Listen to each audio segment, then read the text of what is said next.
बच्चों ये एक्सरसाइज 12.2 का सेकंड क्वेश्चन है। एक इंजीनियरिंग के विद्यार्थी रचेल से एक पतली एल्यूमिनियम की शीट का प्रयोग करते हुए एक मॉडल बनाने को कहा गया।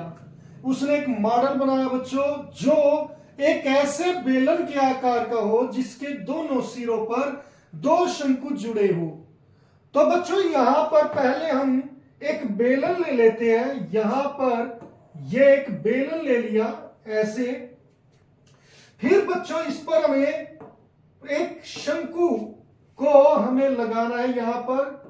तो यहां पर इस तरीके का ये है हमारा बेलन, बेलन के ऊपर शंकु और उसके नीचे भी शंकु।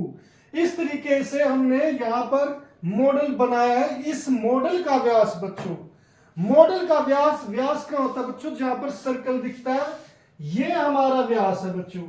ये व्यास यहां पर भी है और यही व्यास यहां पर भी है, क्योंकि ये हमारा क्या है कि एक सिलेंडर है, बेलन है, बेलन भी एक गोल होता है। तो इसका व्यास कितना बच्चों, 3 सेंटीमीटर। इसकी लंबाई 12 सेंटीमीटर है। इस मॉडल की जो लंबाई है बच्चों, वो लंबाई यहां से यहां तक 12 सेंटीमीटर है, ऊपर से लेकर नीचे तक ये 12 सेंटीमीटर है।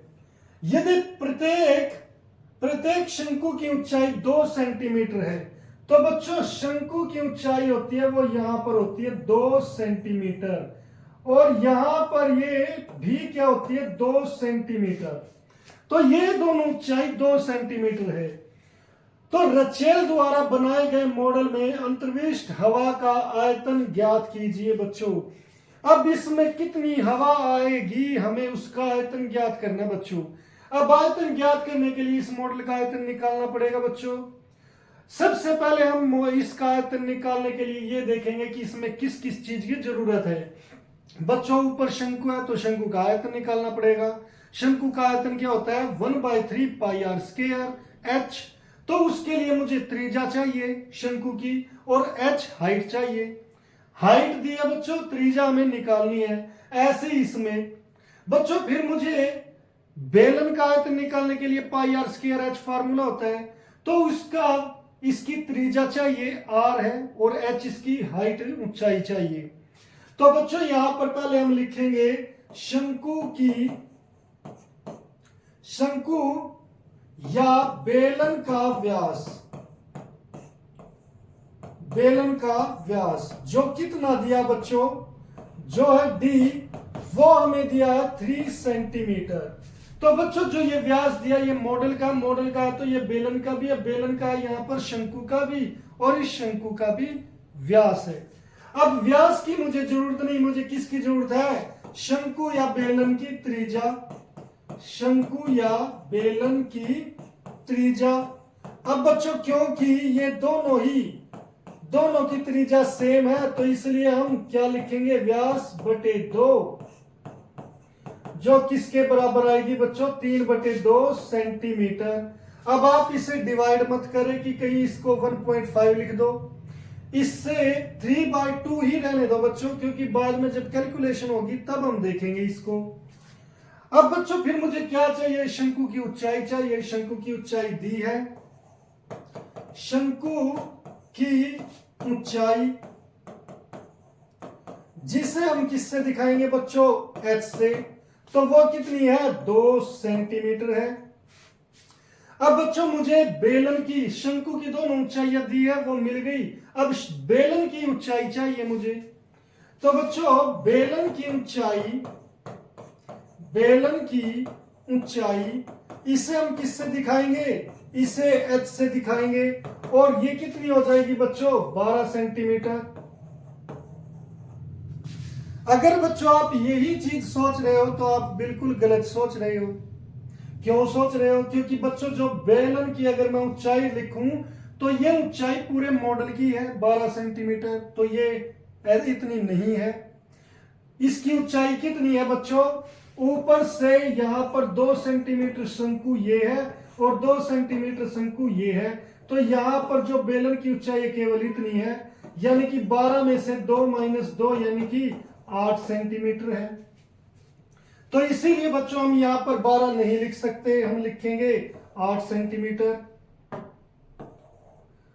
अगर बच्चों मैंने यहाँ पर 8 सेंटीमीटर लिखा तो फिर ये h क्या कर रहा है, यहाँ पर ये भी h ये भी h, तो दोनों सेम h है तो दोनों के मान सेम होने चाहिए।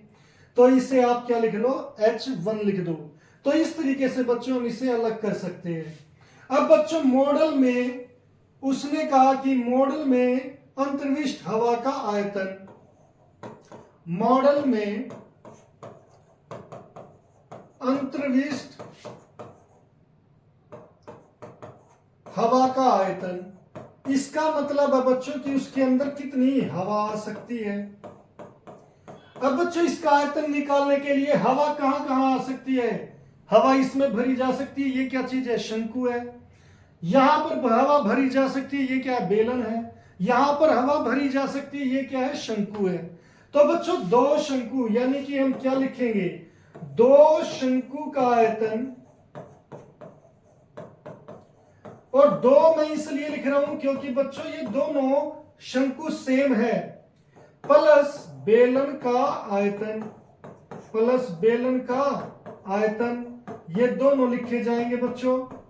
आप यहां पर इसे क्योंकि साइड में बनाओगे तो ये थोड़ा सा आपका स्पेस ठीक रहेगा। अब बच्चों यहां पर शंकु के आयतन का फार्मूला क्या होता है, ये दो तो इसके लिए लिख दिया। अब शंकु का आयतन क्या होगा, 1/3 पाई आर स्क्वायर।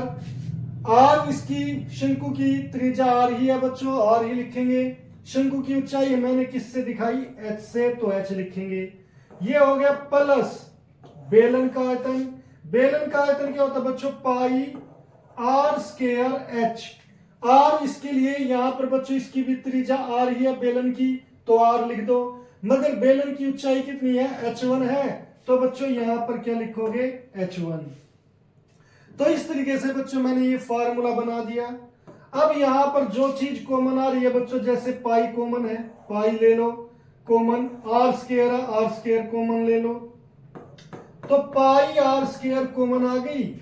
यहां पर बचा 2/3 इंटू एच प्लस h1। अब बच्चों यहां पर पाई का मान कितना है, 22/7 है। आर की वैल्यू कितनी है बच्चों, यहां पर 3/2 है, तो इसका स्क्वायर हो जाएगा। फिर बच्चों यहां पर 2/3, एच हमारी कितनी है बच्चों, एच यहां पर 2 सेंटीमीटर है, यहां पर लिख दी, प्लस h1 कितनी है बच्चों, 8 सेंटीमीटर है, यहां पर 8 हो गया। अब बच्चों यहां पर हम इसे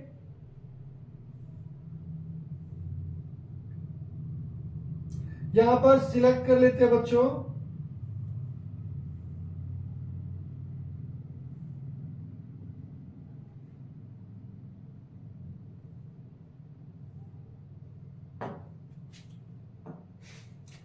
तो बच्चों यहां पर हम ये 22/7 हो गया, गुणा 3/2 को 2 बार लिख दो बच्चों, और यहां पर बच्चों 2 दूनी 4 हो गया, 4/3। इसे आप यहां पर सोल्व कर लो, 4/3 जमा 8, तो 3 इसका एलसीएम आ गया बच्चों। तो ये 3 इसे भाग करेगा, 3 एकम 3 आएगा, 4 एकम 4 आ जाएगा।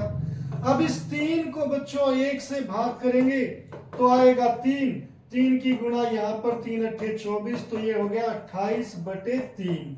तो बच्चों इस पूरी ब्रैकेट की जगह क्या लिखोगे, 28/3। अब बच्चों यहां पर 2 से ये डिवाइड हो रहा है, इस 2 से ये 14 आ जाएगा, 3 से 3 कैंसिल हो गया, 7 एकम 7, 7 दूनी 14 कैंसिल हो गया। अब बच्चों यहां पर कितना आ गया, 11 की गुणा 3 से 11 तिया 33, 33 की गुणा 2 से 33 दूनी 66 सेंटीमीटर क्यूब। तो इस तरीके से बच्चों, इसलिए मैंने कहा था कि जो हमारे ये स्टार्टिंग में हमने कहा था कि ये जो त्रिज्या इसे भाग ना करे, क्योंकि हमें यहां पर जरूरत पड़ेगी, आसानी से ये कैंसिल हो गए। इसीलिए जो चीजें यहां पर है बच्चों, आप उसे कैंसिल ना करें, आप इस तरीके से शॉर्टकट में कर सकते हैं।